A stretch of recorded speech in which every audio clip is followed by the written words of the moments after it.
Hello friends, डीएनएची के online class में आप सबका हार्दिक स्वागत है।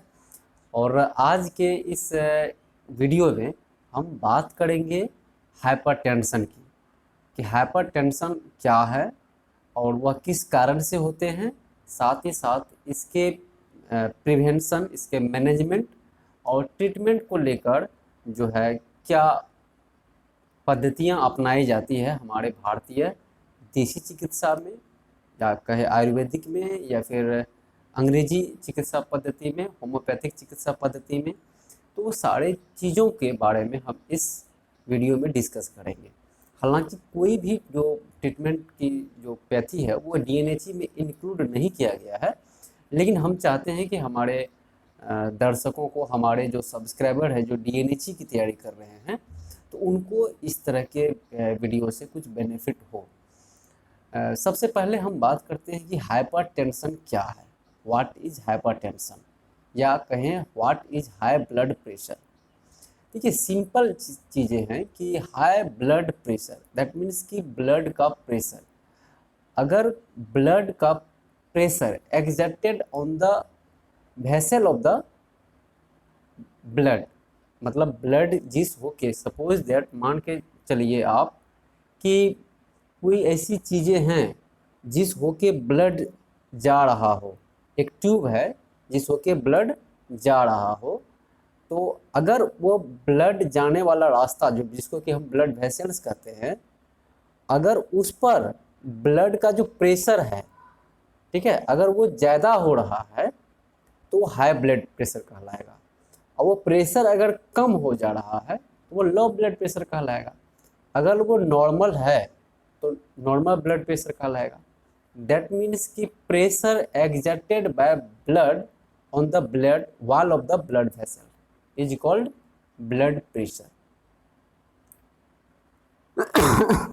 ये ब्लड प्रेशर को, हाई ब्लड प्रेशर को हम लोग अंग्रेजी के नए टर्म में हम लोग हाइपरटेंशन की संज्ञा देते हैं, कि मतलब ये हाइपरटेंशन के नाम से भी जाने जाते हैं।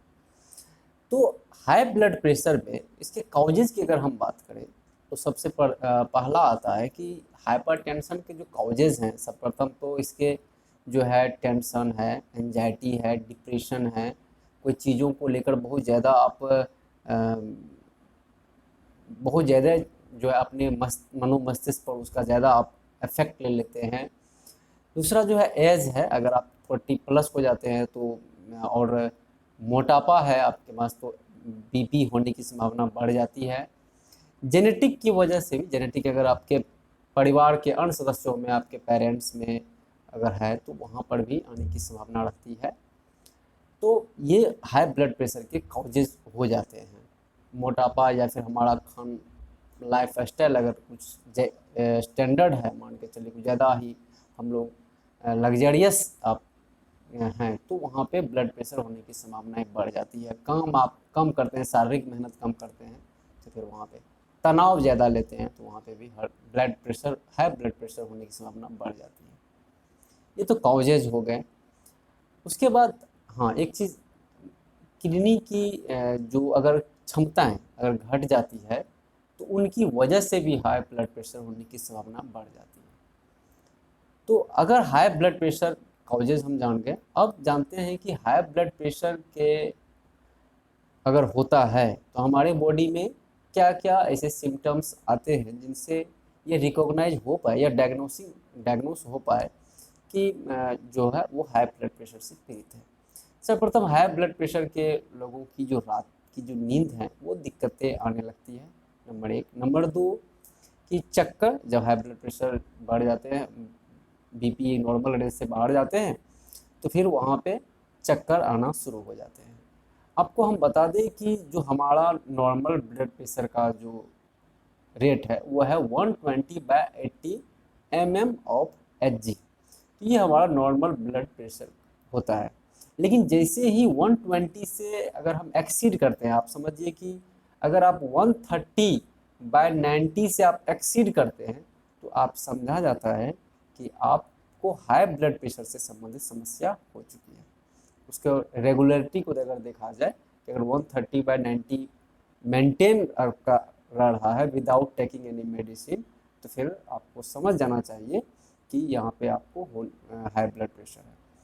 तो ये इसके हो जाते हैं, मतलब ये कॉजेज तो हमने बताया। अब इसका आइए कि प्रिवेंटिव मेजर क्या है कि हाई ब्लड प्रेशर किसी व्यक्ति को न हो। तो इसके प्रिवेंटिव मेजर में अगर हम आएँ तो प्रिवेंटिव मेजर सबसे पहला काम तो अपने जीवन में आप कंपैरिजन करना बंद कर दें, आप तनाव मत लें और कोई किसी प्रकार का तनाव, चिंता, डिप्रेशन से आप मुक्त रहें।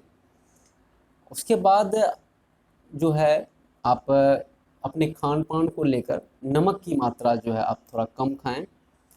उसके बाद जो जो चीज़ें आपके वज़न बढ़ाने में सहायक है उसको थोड़ा कम लें। वेजिटेबल्स का, हरे साग सब्जियों का ज़्यादा इस्तेमाल करें आप। इसके बाद जो आप योगा, प्राणायाम, एक्सरसाइज को अपने जीवन में लाएं, सवेरे जगें, सवेरे सोएं और जो हेल्दी लाइफ स्टाइल है वो आप फॉलो करें। तो इससे क्या होगा कि हाइपरटेंशन आपको नहीं होगा, ठीक है। आपको सिर्फ एक ही कॉजेज बच जाते हैं, वो भी जेनेटिकली अगर ऐसा कुछ है तो वो तो ही हो पाता है। लेकिन अगर आप फिर भी प्रिवेंटिव मेजर्स को फॉलो कर रहे हैं तो वो आपके लिए नुकसानदायक नहीं हो सकता है। फिर नेक्स्ट में अगर ये तो हमने प्रिवेंटिव मेजर के तौर पर लिया, अगर कोई व्यक्ति को हाई ब्लड प्रेशर हो जाता है, ठीक है, तो फिर वो किस तरह से इसके का मैनेज करें, किस तरह से उसका आप वो मैनेजमेंट करें। तो मैनेजमेंट ऑफ हाइपरटेंशन में सर्वप्रथम है कि follow follow simple life style. कि अगर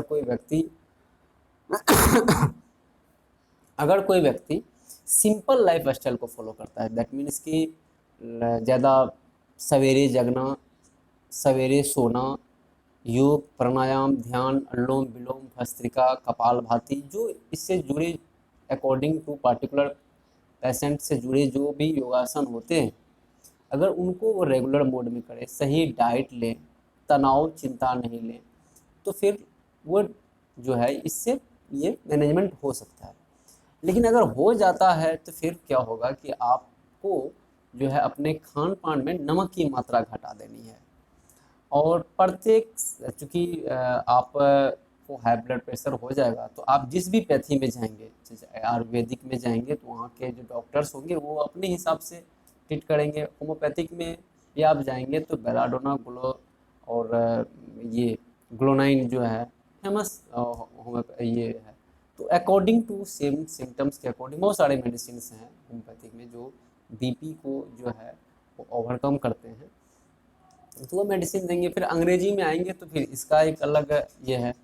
तो ज़्यादातर लोग जो है अंग्रेजी पद्धति में ही आते हैं। तो फिर जो मेडिसिन रिक्वायर्ड है आपके पास, डॉक्टर्स प्रिस्क्राइब करते हैं उसको, मेडिसिन को आप कंटिन्यू करते हैं, तो आपको ध्यान में रहे कि वो मेडिसिन जो रिकमेंडेड है उस वही ले, उससे ज़्यादा नहीं ले। जो भी तरह की दिक्कतें आएगी डॉक्टर संपर्क करेंगे। प्रत्येक 2 से 3 मंथ या 4 मंथ आप अपने बजट के अकॉर्डिंग अल्ट्रासोनोग्राफी कराना आप अनिवार्य समझें, क्योंकि जो हाई ब्लड प्रेशर होते हैं उनका किडनी पर ज़्यादा बैड इफेक्ट्स पड़ता है। तो आप जब मेडिसिन लेंगे तो आप ये नोटिस करेंगे कि आप 2 से 3 मंथ, 4 मंथ, 5 मंथ के बाद आप ज़रूर अपना जो है एक हॉल एब्डोमेन का अल्ट्रासोनोग्राफी जरूर करवाएं। तो ये मैनेजमेंट हुआ। अपने खान पान को लेकर सतर्कता बरतनी है। आप रात में प्रोटीन को न ही लें, रात्रि के 7 बजे के बाद आप भोजन न करें, ज़्यादा हितकर रहता है। बहुत सारे मैनेजमेंट हैं, लेकिन कुल मिला के मैनेजमेंट यही है कि अपने जीवन को आप सिंपल बना दें, सारी चीज़ों को त्याग दें, फिर कहानी आपके लिए आसान कहानी आपके लिए आसान हो जाएगी। तो ये हाई बीपी के हमने आपको कॉजेज बताए। ट्रीटमेंट तो अलग अलग चीज़ें हैं, आपके डीएनएच में इसको इंक्लूड भी नहीं करना है। मैनेजमेंट को जानना है तो मैनेजमेंट का आगे हमने डिस्कस कर ही रहे हैं। तो ये हाइपरटेंशन जो है ये जानना जरूरी होता है। तो हाइपरटेंशन से संबंधित आपके पास प्रोजेक्ट भी आप यूज कर सकते हैं। प्रोजेक्ट आप डीएनएच के स्टूडेंट्स जो है बना सकते हैं, तो आप प्रोजेक्ट वो बना सकते हैं। उसके बाद जब एग्ज़ाम में हाइपरटेंशन से संबंधित क्वेश्चंस आते हैं तो फिर जो आप लिखेंगे, तो ये जो हमारा वीडियो है वो निश्चित तौर पर आपको हेल्प करेंगे। यहाँ से आपको साधारण, क्योंकि मैं चीज़ों को बहुत ही साधारण तरीके से बच्चों के पास रखता हूँ, इससे कि वो चीज़ें उसके परमानेंट जोन में चला जाए। कोई ज़्यादा इसके डिस्क्रिप्टिव में जाने की ज़रूरत नहीं है। अकॉर्डिंग टू मार्क्स जो है आपको कोई चीज़ों पर डिस्क्राइब करना है। जैसे कि अगर 5 अंक है तो 5 अंक के अकॉर्डिंग आप लिख पाएंगे, 3 अंक है तो 3 अंक के पास लिखेंगे। आपको क्या ज़रूरत है कि जो 3 अंक का है या 2 अंक का है उसमें हम 5 अंक के जैसा लिखें। जो उसके मार्क्स है उस क्वेश्चन के आंसर का, तो उसी के अकॉर्डिंग हमको आंसरिंग करना है, ये ध्यान में रखना है। तो आई होप कि हाइपर टेंशन एक हर एक घर की कहानी है। तो हमने आपको साधारण वाक्यों में इसको समझाने का प्रयास किया है। अगर आपको अच्छा लगे तो आप जरूर कमेंट्स करें, और इसमें अगर आप सुधार चाहते हैं कोई चीज़ों को लेकर तो आप उसको लेकर भी कमेंट्स करें। हमारा पीआर बायो क्लासेस जो है उसका कॉन्टैक्ट नंबर है, आपको दिक्कत आती है तो आप हमें कॉन्टैक्ट कर सकते हैं। चलिए मिलते हैं अगले वीडियो में, तब तक के लिए धन्यवाद।